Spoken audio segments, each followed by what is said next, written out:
Tell me a ghost story that sounds completely unbelievable but is entirely. So this story did not happen to me, but it happened to a guy that I knew when, we were much younger in my hometown.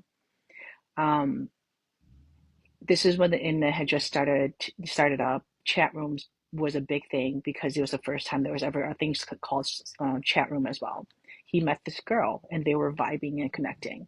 And so she invited him to go to visit her in her hometown, which is about 2 hours away. And being young and having a lot of hormones, he thought, okay, why not? It's only 2 hours away. I'm gonna get something. So okay. So he makes a 2 hour trip there. Meets her at a park. Okay, completely dark. And then the thing was that it was also void of all sounds as well. No insects, no animals, and so that freaked him out. Well, you know how it is when it's just really eerily quiet. He decides to park his car and wait for the girl because the girl's nowhere to be seen yet, and gets out of his car. Still no sounds. So he's already creeped out, but he's like, I made that 2 hour trip. I'm not gonna waste this. So he decides to kind of just take a look around the park and maybe he'll see her, walking towards him or something. Maybe she lived close by. He didn't really know. So he decides to do a 360, slowly turns around, and by the time that he actually gets to where he started, the girl is standing right in front of him. And he didn't hear her footsteps, not a single footstep. So compounded with what he was already kind of freaked out about, and the fact that he couldn't hear her walking up, it scared him even more. But he's a macho guy, so he's not going to let that, deter him. He kept talking to her. They're having a good conversation, but that feeling inside of him just wouldn't go away. So eventually, after a while, he told her, he's like, you know what? I'm just gonna go home. The girl tried to convince him to stay, but he's like, no, I just feel like it's better if I go home. So he gets in his car and then he drives off. And he does the one thing we all know you should not do is look in the rear view mirror. He looks in there, and what he saw is very drastically different from what she had represented herself to him. He saw a girl who had decayed face, her tongue just like rolling out of her mouth, and that really freaked him out. So he drove those 2 hours home really quickly, wanting to just forget the night. He goes to sleep, and then in the next few days, he is just bedridden, so sick that he couldn't get up. His parents didn't know what was happening to him, but they were really worried. So they kept asking him, and finally he told them, I had met someone online and I went to meet her. And so they were, scared, of course. So then they called a local shaman to come and try to, fix the situation so that he wouldn't get even more sick. The shaman comes, does the ceremony, was able to get rid of, what the spiritual being, the entity, and he became better. But what happened was after this whole fiasco, he lost his eyesight. He was not able to see anymore. We don't we don't really know what happened. We just assume it had to do with, with her, with that spiritual entity. Um, but he could no longer see. So make what you will with this story. This is really the first time that we actually ever knew that spiritual beings can actually go and mess with any sort of electronic stuff. So at that time we were all really freaked out because we didn't know that this could happen. But that's my story. Tell me a ghost story that sounds completely unbelievable but is entirely. Okay, I might be a little late to this trend, but better late than never. But a couple of years ago, my husband and I were living in my mother-in-law's house, and it was a two-story house. It was me, him, my mother-in-law, my two little brother-in-laws, and my sister-in-law, my other sister-in-law. It was pretty much a full house, like to keep it all short. And I remember living in that house, seeing figures, seeing images, experiencing sleep paralysis being in that house. And I remember hearing stories about the neighbors seeing a figure of a little girl in that house through the window. We didn't think much, but I remember there'll be times where she had about 7 dogs, and they will act weird.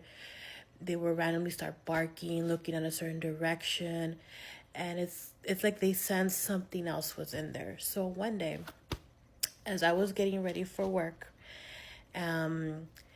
I hear footsteps on the bottom of the first floor of the house, and I think, oh, my little sister-in-law's probably up and up, walking around, doing her own thing. So as I get out of my room to go to the restroom, there's a mirror in the hallway. And then I see a little girl with an orange shirt, and I thought, oh, my sister-in-law, okay, she's just walking around. And then I hear the door open from the front and close, and I'm like, oh no, she got out. So I ran downstairs, and I checked the front door, and I'm like, the front door is locked. What the heck? The front door is locked. Then I checked the garage door on the side. The garage door is locked. I checked in the back door is locked. And I thought, what the heck? So I went upstairs and I checked to her room, and I see her sleeping. And I kid you not, it still freaks me out to this day, that little ghost girl walking out. And I still can't forget about it. I still recall it. And every time I tell a story to my husband, he still he tells me to shut up about it. But yeah, that was one freaky morning when I left my house to go to work. I just could not get the image out. It's stuck living rent free. Tell me a ghost story that sounds completely unbelievable but is entirely... I have so many ghost stories I could tell, but I'm gonna go with the one of the place me and my husband first lived in when we very first got married. We lived in this detached garage that was converted into an apartment that this sweet little old lady that was all alone, she was renting this out. And I loved this place. I loved it until we moved in and I spent some time there alone. I could not stand to be there. I hated it. I hated how I felt being there. I felt dark, gloomy, depressed. I was always telling my husband, I do not want to be here. I don't want to spend any time here, especially alone. And even some friends that we had that would come over would say the same thing. This place is creepy. We even had a few friends. There's one friend for sure that had to talk to us his whole way home, on his way home, because he felt so creeped out and he felt like something was with him. And even when he got back home, he felt like something was still there with him, followed him home from our house. And a few other friends said the same thing. I feel so creeped out after I leave your house. And I was like, yeah, thanks. Awesome. This is where I live. This is how it feels all the time for me. And so at first it was just this vibe, this energy. I don't know how else to describe it unless you felt it yourself. But the first night something actually happened. I was up late at night alone doing the dishes. My husband was asleep. And normally I would have been no, I'd go to bed with him and not stay up late alone by myself here. But I just wanted to wake up to an empty sink. So I was like, whatever. You can do the dishes. You can do it. So I'm up doing the dishes. I'm doing them by hand. So I've got the drainer thing where you put the dishes off to my right. And I keep hearing this jingling sound. And I'm maybe it's because when I put a dish into the thing, maybe I'm hitting something, I don't know. But I keep hearing it. And I keep hearing it. And I'm just like, what the heck is that? And I peek over on the counter where I'm hearing this jingling sound. And it's our car keys. Our keys are on the counter and I see them move. And I'm like, oh my God, it's registering. Holy shit, the keys are moving on their own. And then they go flying off the counter. They fly probably I don't even know, 10 to 15 feet away. They just fly off the counter. They fly off the counter and I hear them land and I'm just like, oh my God, nope. Turn off the water. And I ran to our bedroom, turned on the light, told my husband what happened. And I'm freaking out. I'm like, I can't calm down. How am I supposed to sleep now? Tried to, I remember we slept with the light on that night. And the next thing that I remember happening, I remember I just gotten off the phone with my husband. He's letting me know he was on his way home from work. And I was in the bathroom, washing up. remember just like washing my hands, and I turn off the water, and our towel rack is like on another wall. So I have to take a few steps over. The sink is now behind me, and I'm drying off my hands. And I hear the water turn back on full blast. And I turn around and I see like it's on, and it's like hot water. I'm seeing like steam coming off the water. And I slapped the thing down, run out, and I sat outside and waited for my husband to come home. I freaking hated that place. So, and then the next thing that I remember is I was sitting at my computer, and the way it was set up, my computer, like when the screen was black, you could see the reflection of the entire house. Like, so where I'm sitting, my back is to the whole house, and I can see the reflection of the house in the black screen. I can see it behind me. And I'm sitting at my computer, and the whole time I can just feel like something is there. Something's there behind me, and I keep feeling like something getting closer and backing off and getting closer again. Like, you know, if you like put your hand up by your ear, you can like feel it, and you can even hear like this weird, like, I don't know, pressure difference or something. But I just feel like something's coming back and forth, like just behind me. And I'm like, oh my God, like, why do I even have my desk set up like this? Like, I hate having the whole house like just behind me. And for whatever reason, I don't know if like the screen just went black, or the video or whatever it was I was doing on my computer went black, but the screen just goes black. And so now it's like a reflection, and I can see everything behind me. And of course, there behind me is this dark, shadowy figure. And I whip around to see it, and of course, like, I don't see it there. And I like look back, and I don't see it in the screen anymore. And I'm just like, was that in my head? Like, no, I know I was feeling it. And then like all of a sudden the screen is black, and it's like there behind me. And I'm like, oh my God. Like, screw this place, this freaking sucks. And I was there all alone, of course, when that happened. And so like more and more, like, I just can't stand to be in this place. And then the next thing that I remember happening was one day me and my husband were getting ready to go somewhere, and I was waiting for him to like get ready. So he goes to go in our room to like get his stuff and then go shower. And how our room was in this place, we didn't have any bedroom windows. We just had the overhead light. That was the only lighting. And then off of our bedroom, there's a door into the bathroom. And so I'm sitting in our living room couch, and across from our living room is like a door to our bedroom. But the angle I'm sitting at, I can't see fully into our room, just like, you know, a little bit, just like a partial corner. And I can see the light coming out from our room. And so my husband gets up and goes into the room, and I can see the shadow walking around. I can see a shadow just like walking, moving around the room. And I'm still seeing the shadow moving around. And I'm still seeing the shadow just like moving around. And so I'm like, what? Like, what are you doing? I yell out to my husband, like, do you need help finding something? Like, what are you doing? And I don't hear him answer. So I'm like, what the heck? And I get up to go see what he's doing, and he's not in the bedroom. And I can hear the shower on. So I like go into the bathroom, like, hey, like, did you just get in the shower? And he's like, no, I'm almost done. I've been in here probably like 6 minutes. And I'm like, oh my God.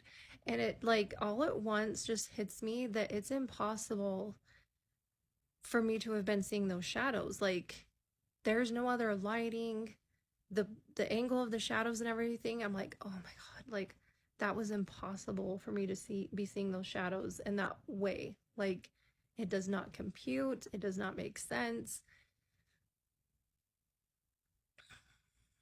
And I'm realizing it's probably that shadow dude that was like hanging out over my shoulder. God, we didn't live there much longer after that. Like, that was it. We lived there probably like probably 6 months total. Like, my husband had rented that for 6 months total, but for as long as I lived there, it was like September to January. That's all that we lived there. I was like, I'm getting out of here. I've had enough. Cannot stand being here. Like, that's the last straw. I don't need this. I was pregnant and I didn't want to have a baby in that place. So that was the last thing that we experienced there. And we moved somewhere else. And so yeah, I have a lot more stories, and I thought I just had bad luck with picking places, and I always ended up at haunted houses, but I found out it's just me. Like, I'm just like a spirit magnet or something. So I have a lot more stories. If you guys are interested, let me know. Have you ever been in a situation involving your boyfriend and your roommate? Well, tonight's spooky story follows just that. Now, much like our other reader tales, I have been given permission to share this spooky story. And much like our other stories, please keep it conscientious in the comments. Again, these are people's lived experiences, and try to keep this a judgment-free zone because you just never know what'll happen to you. So let's go ahead and get into the story. And this one was submitted by Kara. Again, everybody remains anonymous. So our story starts off like this. Kara had a female roommate. She was trying to be nice because the roommate wasn't working. At the same time, Kara also had a boyfriend. They had just gotten together. Now, as they were together, nothing seemed to go right. Like, the boyfriend and her just kept getting into it over and over again. And one of the things they got into it over was the female roommate. He would always say she was trying to talk to him, walk around without clothes. And it got to the point where he made her choose him or her, and she chose him. Now, personally, I was a bit curious as to why Kara would choose the boyfriend over the roommate, but she said both of them were unemployed and she really didn't know who to pick. But the roommate would tell her that the boyfriend was cheating, and Kara's thought was, well, if he's cheating and you're saying he's hoeing around, why would he bring the girls over here? So she just decided that the roommate needed to go ahead and step out. And so she asked the roommate to move out. Now, there was one day when Kara and the roommate were at home by themselves, and Kara had gone to the bathroom. And as she gets in there, she sees the shadow moving across the wall. And she describes the shadow as being up to her hips. So Kara's around 5'10". Now, as soon as she saw this, she was terrified. So as soon as she could get herself together, get her tears wiped up, she went into the roommate's room and said that she had seen something. Now, as she's saying this, the roommate was like, I know. And she starts describing exactly what Kara had seen already, down to the details. Now, keep in mind, Kara had never told the roommate what she had seen, and yet the roommate was able to describe it. So the roommate told her what to do. She was like, look, girl, you need to get you some holy water, maybe some holy oil or something, and drip it all over the dude's clothes. So Kara acted fast. She went ahead and did that. Now, once Kara put the holy water / holy oil on the boyfriend's clothes, she didn't know what was going to happen after that. But whenever the boyfriend would come over to hang out, he would always say something along the lines of, I've got friends watching over us. And Kara just remembers feeling really uncomfortable by that. In fact, it kind of scared her. But he would never say what kind of friends he had watching over them. And she always thought that was weird. Now, to make things even weirder, Kara's boyfriend always seemed to have information that he shouldn't have had.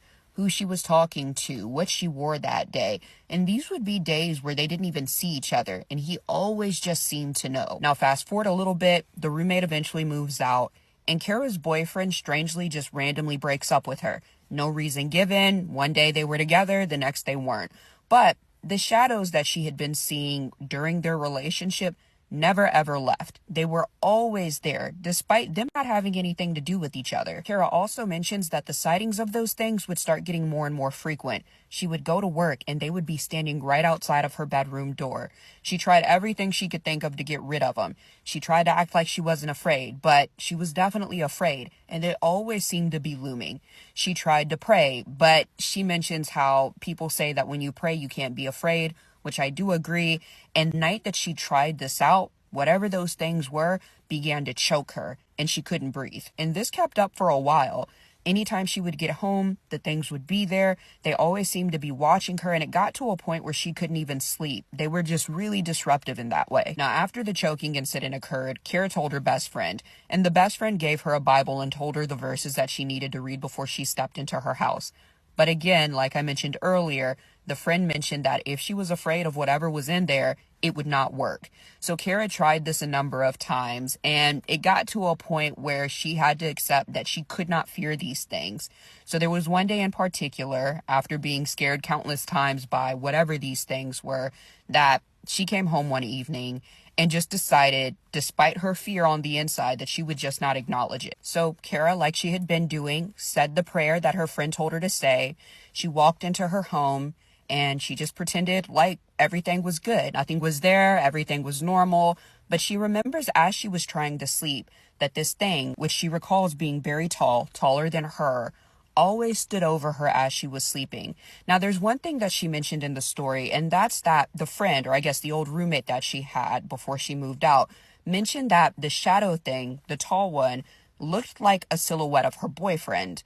But she could never see the thing's face, and neither could Kara. But Kara does remember, as she was trying to get used to ignoring these things, that any time she tried to lay down to go to sleep, the thing would literally be hovering over her. And it was hard to try to ignore that, especially when it's standing right there and you can feel its presence. Now, for me, the weirdest thing about this story is the fact that Kara mentions that she eventually did move out of that apartment, but the thing seemed to follow her.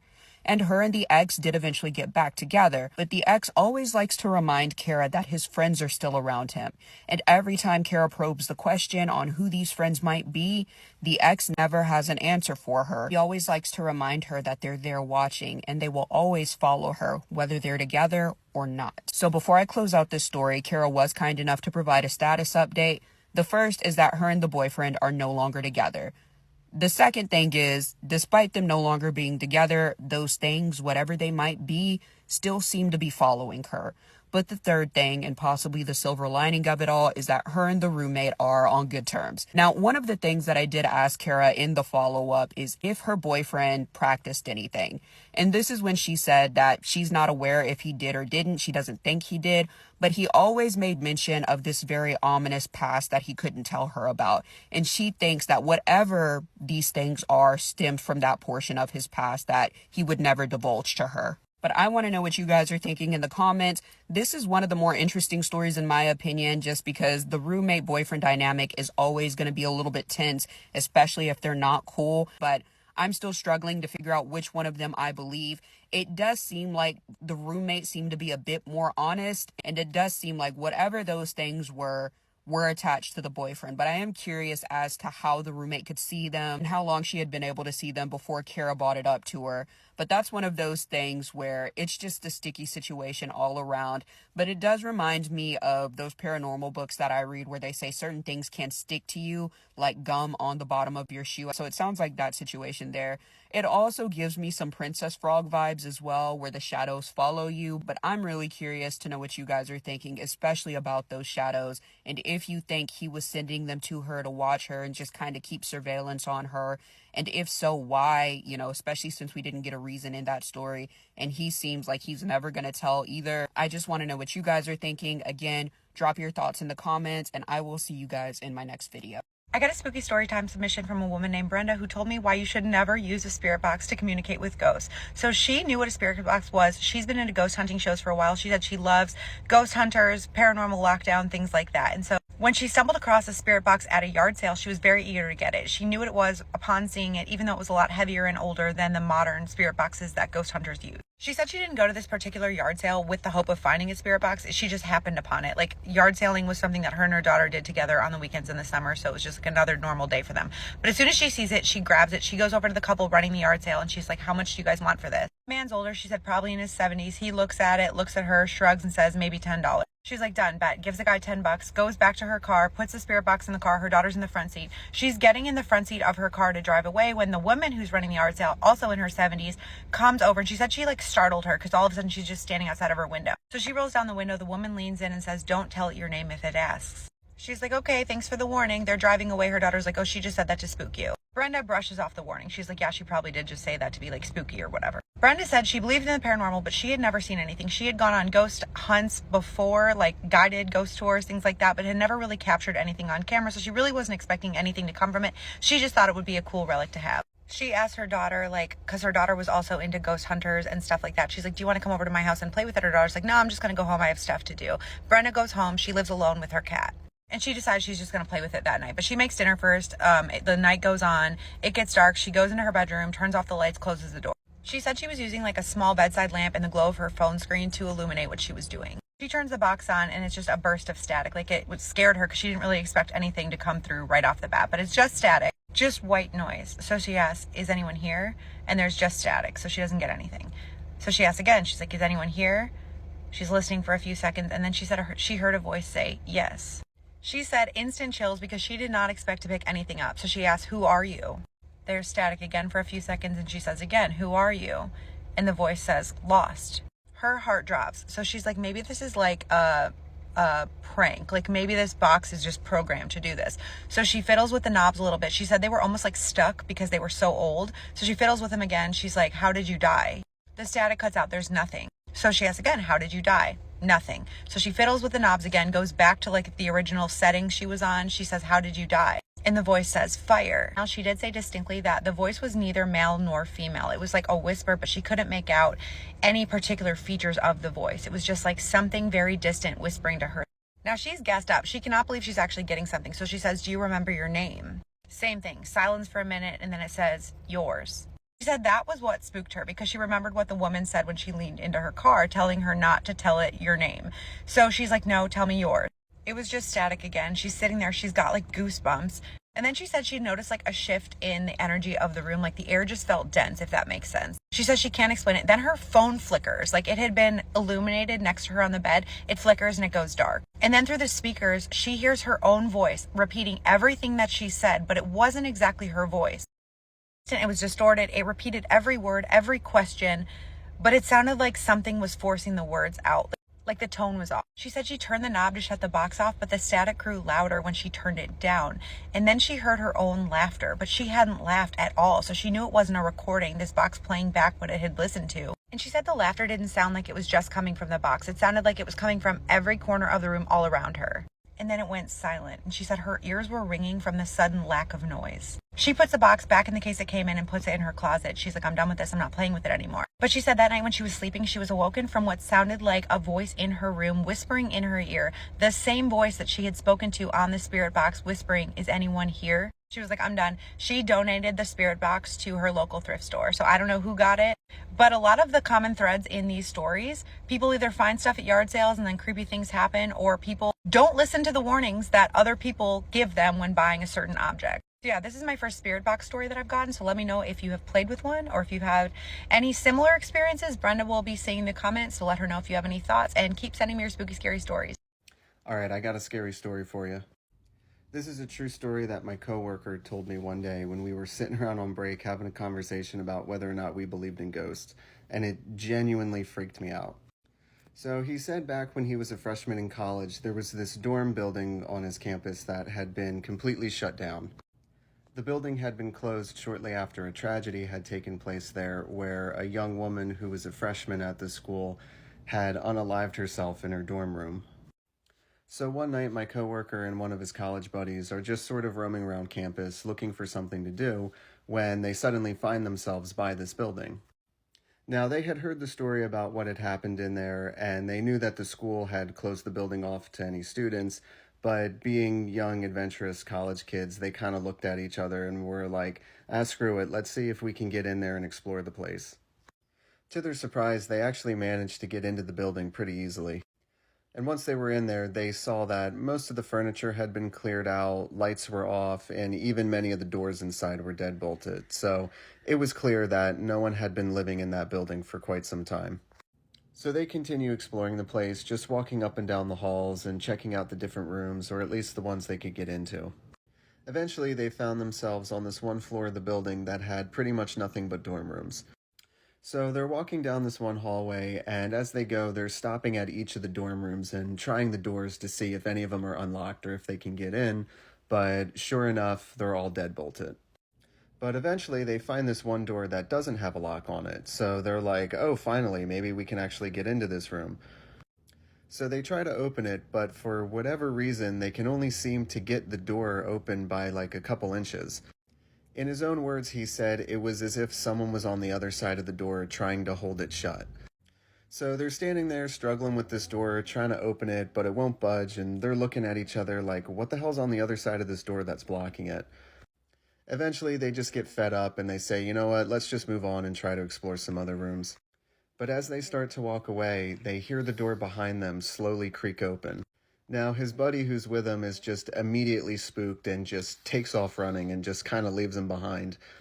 But my coworker has the opposite response, and he actually freezes there for a moment before he slowly turns around, and when he does, he sees that, sure enough, the door is open and that there's actually a young woman standing in the doorway. And unlike his friend, he wasn't scared, he actually felt bad, so he immediately starts apologizing to her. He's like, oh my God, I'm so sorry. Like, my friend and I were just exploring this place. We thought it was closed down. We didn't think anybody was living in these rooms. Like, we're really sorry for bothering you. I hope we didn't scare you at all.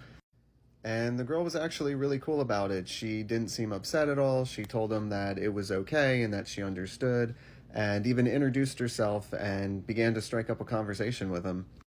So they start making small talk, just talking about, you know, that they're both freshmen and where they're from and, you know, what their majors are and just things like that. And eventually she tells him that she had actually transferred from another school but is now living on this campus and that this is her dorm room. And it was on that note that my coworker goes, yeah, speaking of that, why are you living in this particular dorm room? Because this whole building is supposed to be shut down and all the other doors on this floor are deadbolted shut. Like, you're the only one who lives on this entire floor.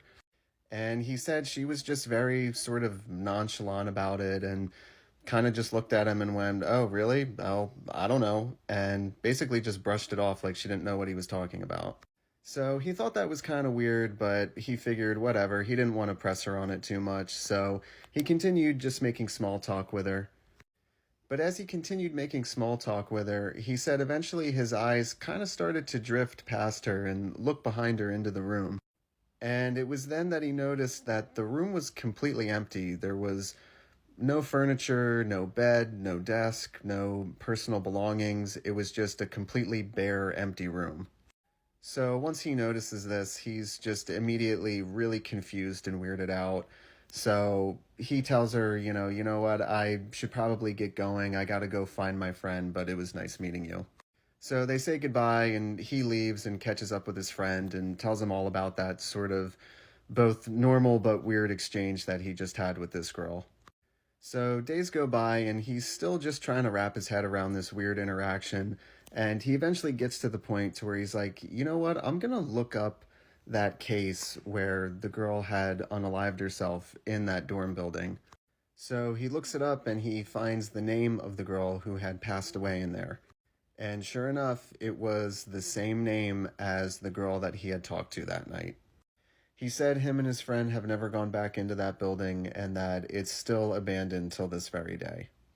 If you like this video, stay tuned because I'm going to be posting more creepy stories on here. And even if you have one yourself, feel free to DM me and maybe I'll read it. Thanks. Welcome back to another spooky, scary story time.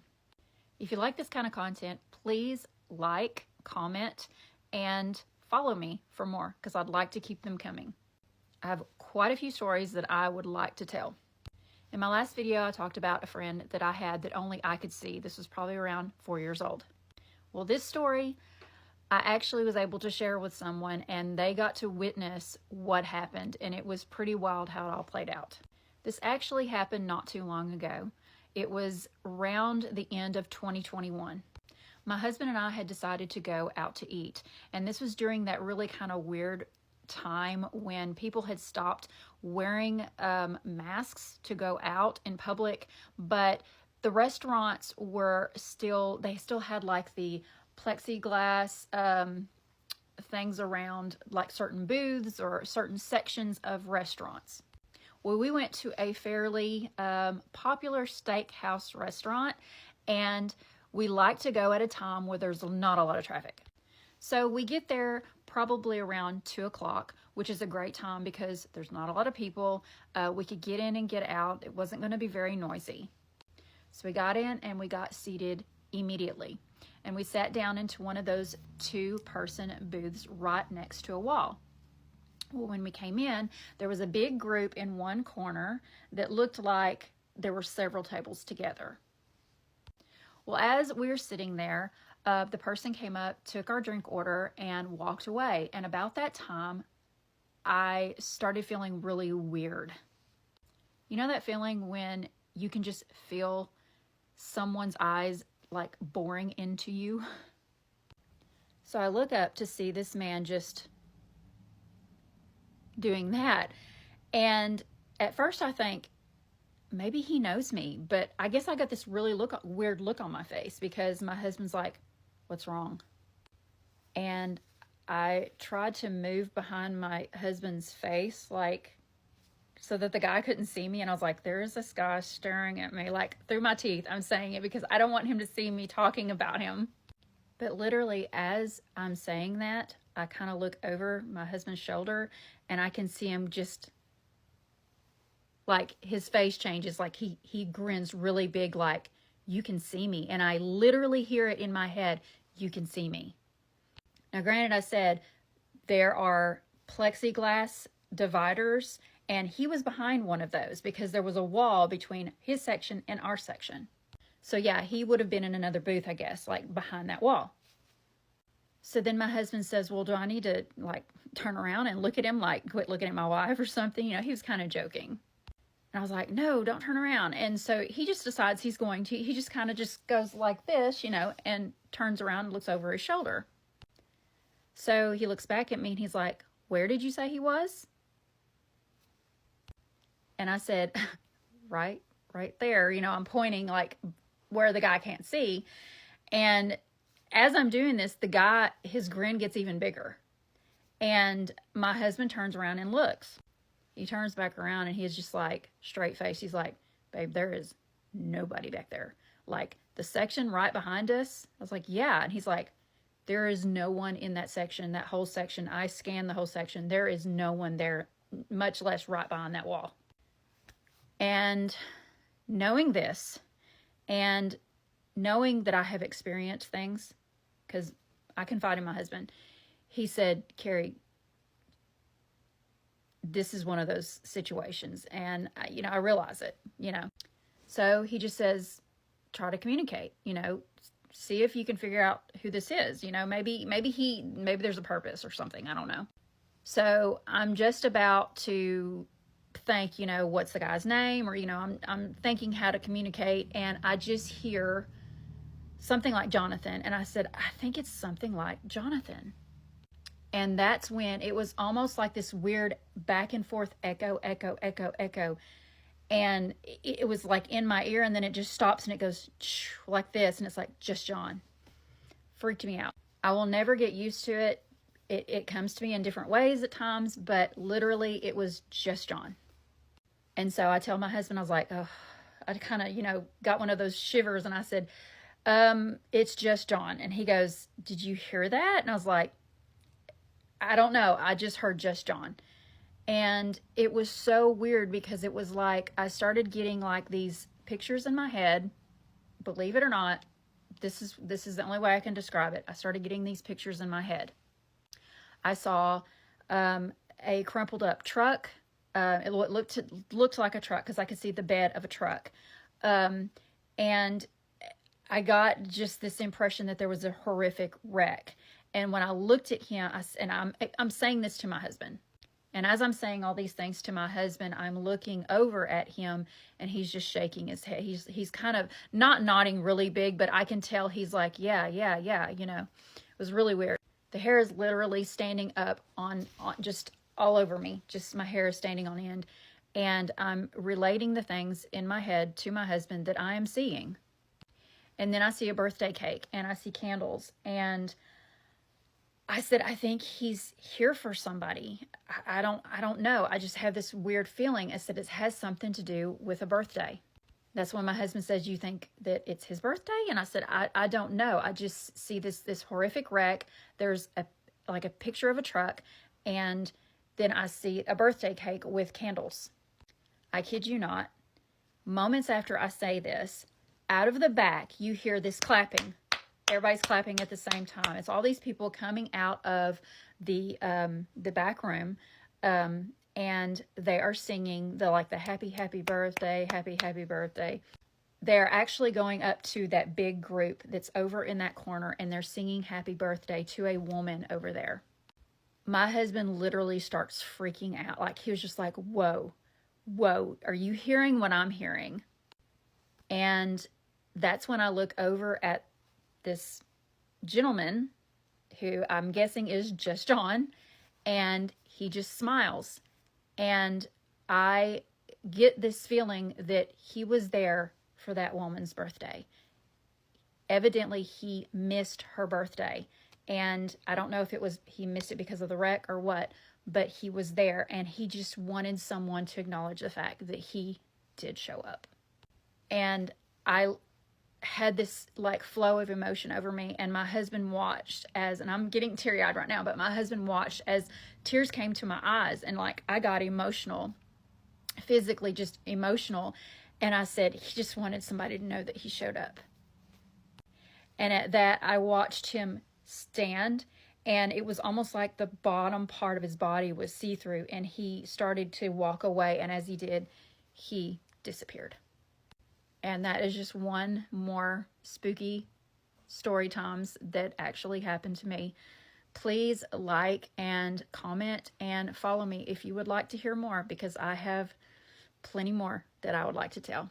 Thank you for listening. If you love scary stories, you're going to love this, because this is one that's actually scared me, and it takes a lot to scare me nowadays. I'm listening to a podcast, Right on Shook. It's so good. You guys have got to go check it out. But anyway, I had this guy on there that's like typically like a skeptic. He said he's never really believed in ghosts or anything like that. Well, he moves to a new city with his wife and their daughter that's just 2 years old. They move into this condo, and he is going to the police academy, and he said that his wife, every time he would come home, would be like, hey, I've been hearing like footsteps when you're not home, and you know, the water running lights turning on, stuff like that. He just kind of like blew it off. You know, he didn't think anything of it really. And the 2-year-old starts like crying at night, will not sleep in her room. She's like crying out. They couldn't tell like that she was terrified. New parents, they just thought that she was upset or something, so they end up putting her in the bed with them every night. So one night he was at the police academy. He got home. He normally got home around 10:30, and he said that he would always watch TV to kind of like wind down, and he would always watch TV in the dark. Well, he ended up falling asleep on the couch. Woke up and all the lights were on, which he thought was weird, but he thought maybe like the wife came downstairs or something while he was asleep. Anyway, so he goes upstairs. He's trying to get like situated, and that he'd hurt his shoulder while at the academy, so he typically slept on his stomach, but that night he ended up sleeping on his back. And I know what you're thinking. You're thinking, okay, sleep paralysis, but just wait. He said he was laying there for about maybe 5 minutes or something when he felt like something was in the room. And then when he opened his eyes, there was this guy that was like crouched down, like on his thighs, like half crouched, like half like on a pounce or something. It was a shirtless guy. He said that he immediately thought, okay, someone's broken our house. Like,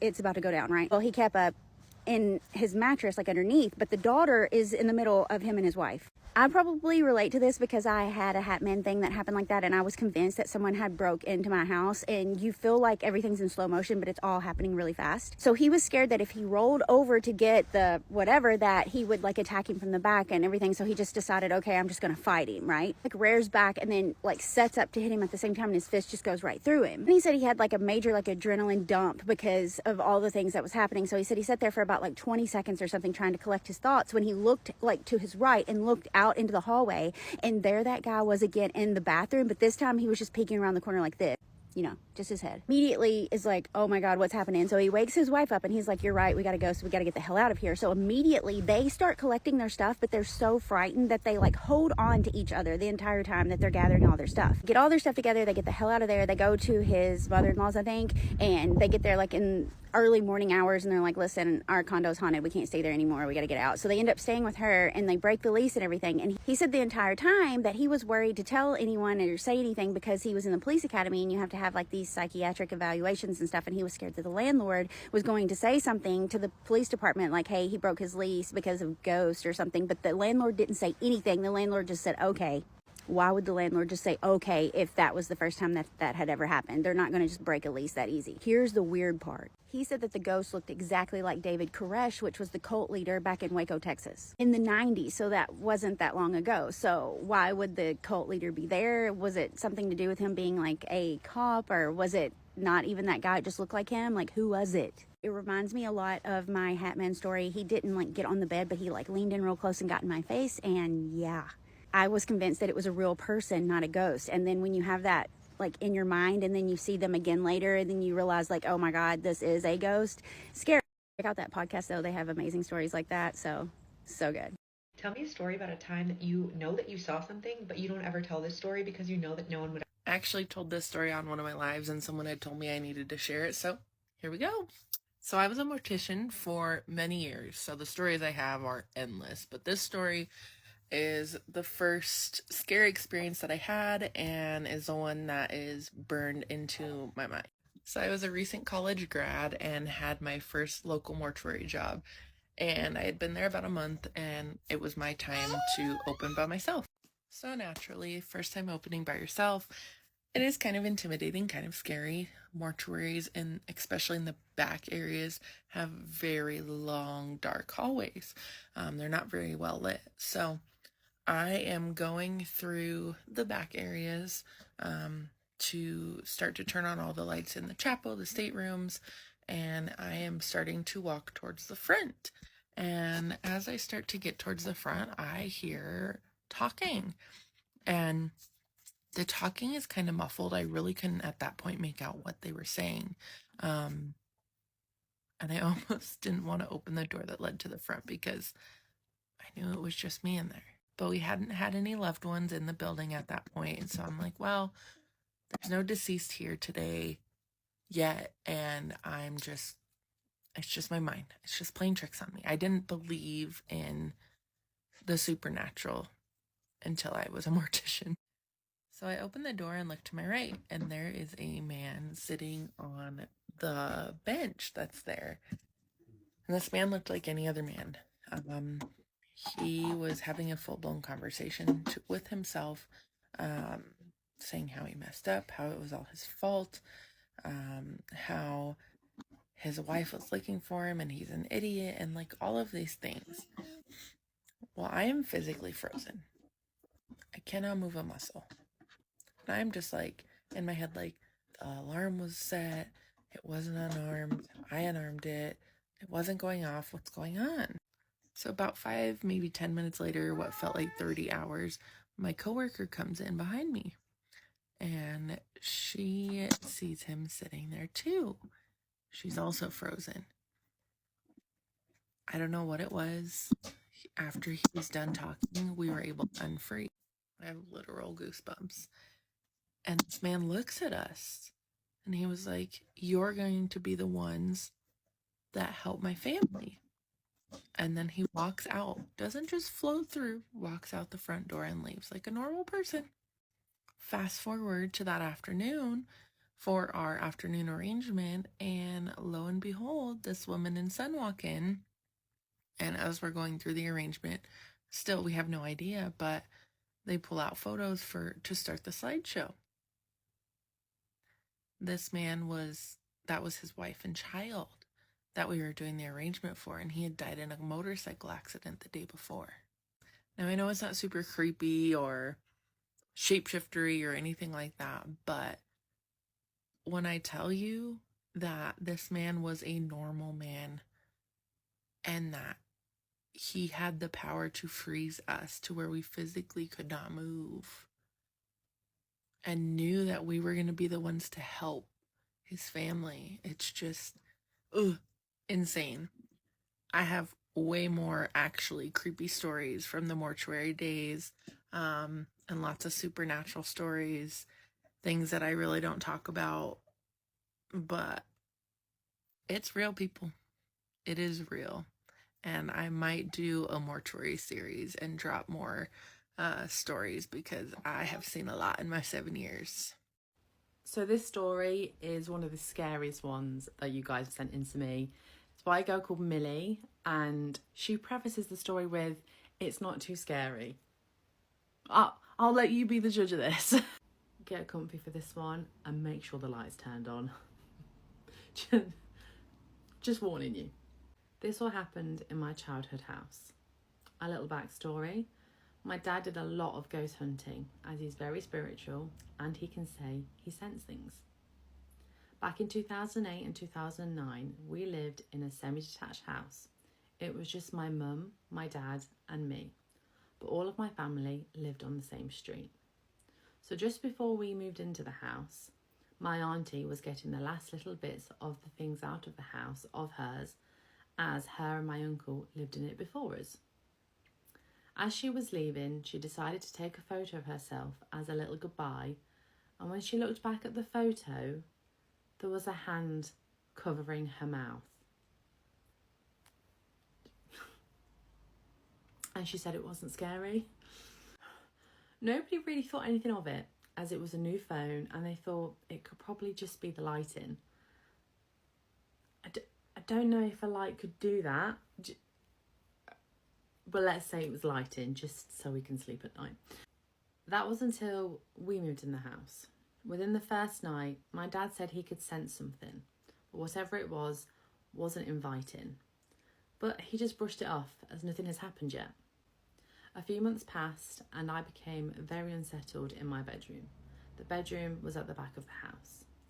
It was very cold and eerie, and my dad again could sense something in there. A couple of nights later, my mum put me in bed in the back bedroom and took a baby monitor downstairs with her, just in case. That's when they first heard something. She was sat down with my dad, just watching TV, when the baby monitor went off. It said, "Daddy, Daddy, where are you, Daddy?"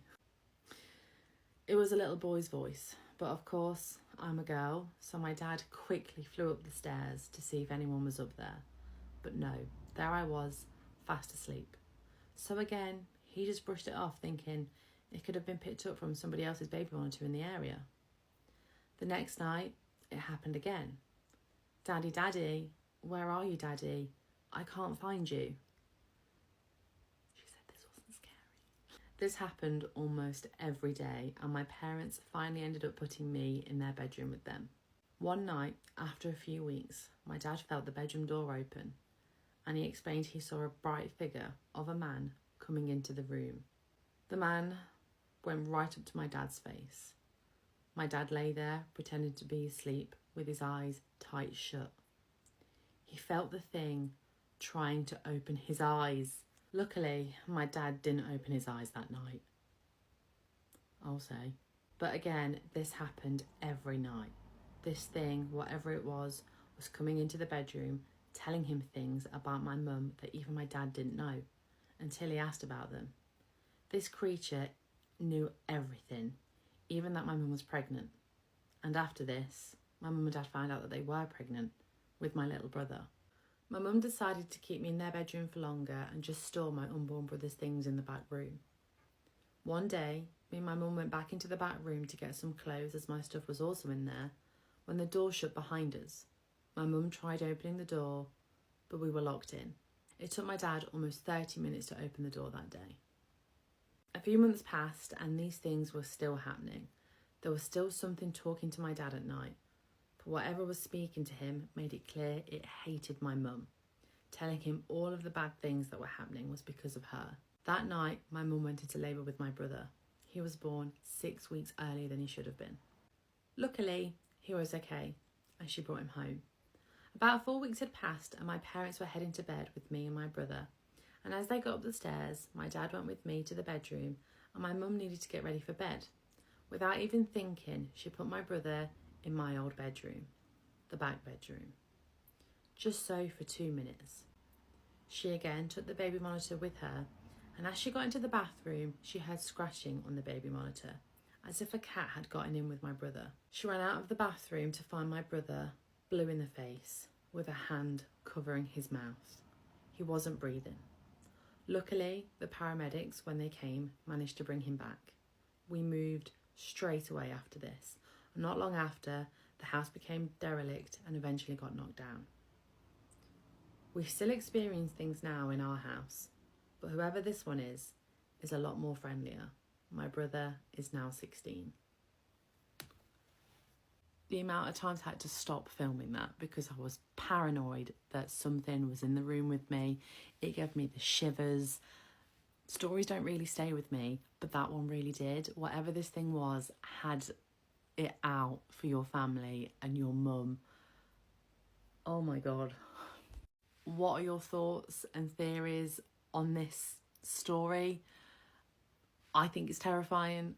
if you want me to read out your scary story, whether it's ghosts, aliens, weird, creepy people, something unknown, DM me, email me, or message me on the other app, and I'll read your story out.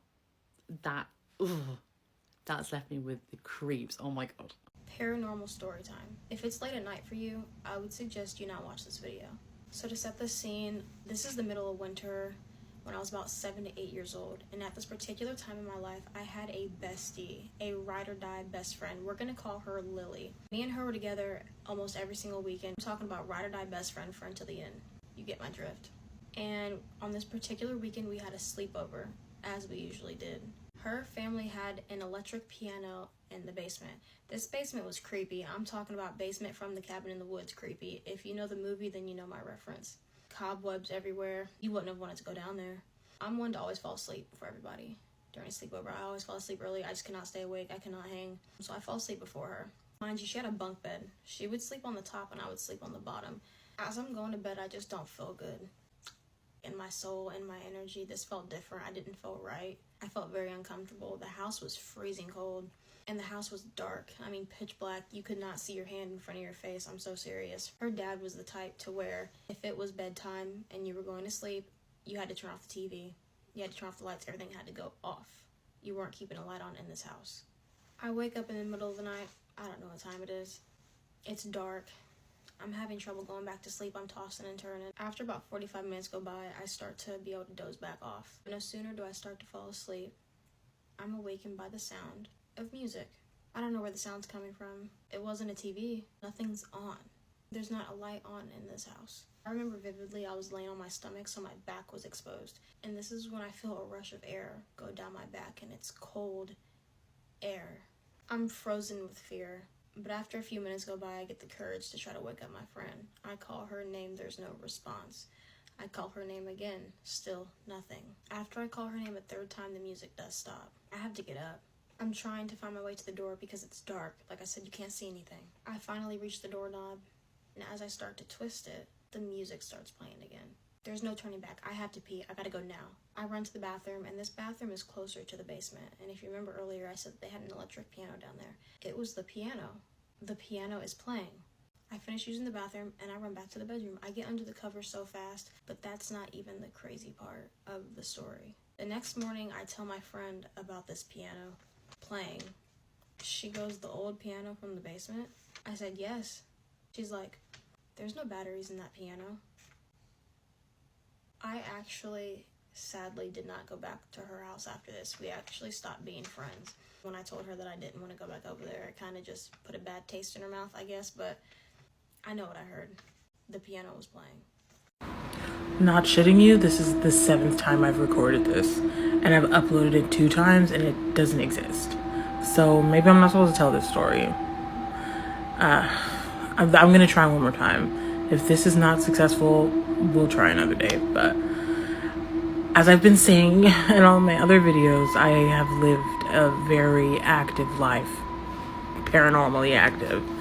And I grew up in a house with a mimic where several of my other family members also experienced that spirit. So I have maybe like 12 really good stories, but I mean, my grandma saw someone standing at the foot of her bed while she was sleeping. My mom had also experienced someone standing over her while she was trying to fall asleep but couldn't.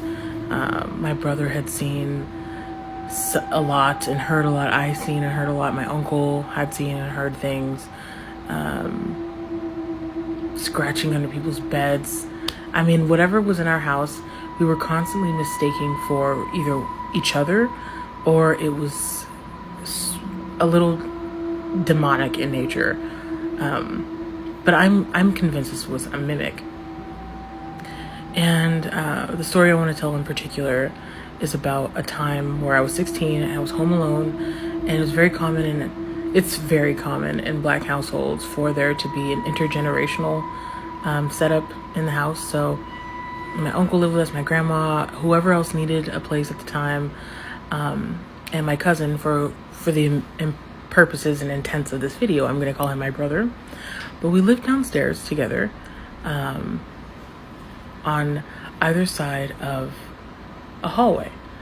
Our house was on a hill, so the main living facilities, the living room, the kitchen, my grandma's room, all of the adults were upstairs. And you go downstairs, and there is a hallway on either side is his room and my room, and right in the center of the hallway, equidistant, is a back door. So this one particular night, I'm home alone, and it was very rare for me to be home alone. I was on the phone with my friend, and we had just gotten a puppy. This night, the dog seemed like she really wanted to pee, and I was on the phone with my friend, and I told my friend, hey, I'll call you back in a little bit. My dog needs to go outside. So I walked the dog outside, and just to describe things a little bit, because it's important to understand, there is a wooden patio on, and I'm coming up on the end of this video, so unfortunately there's going to have to be a part 2.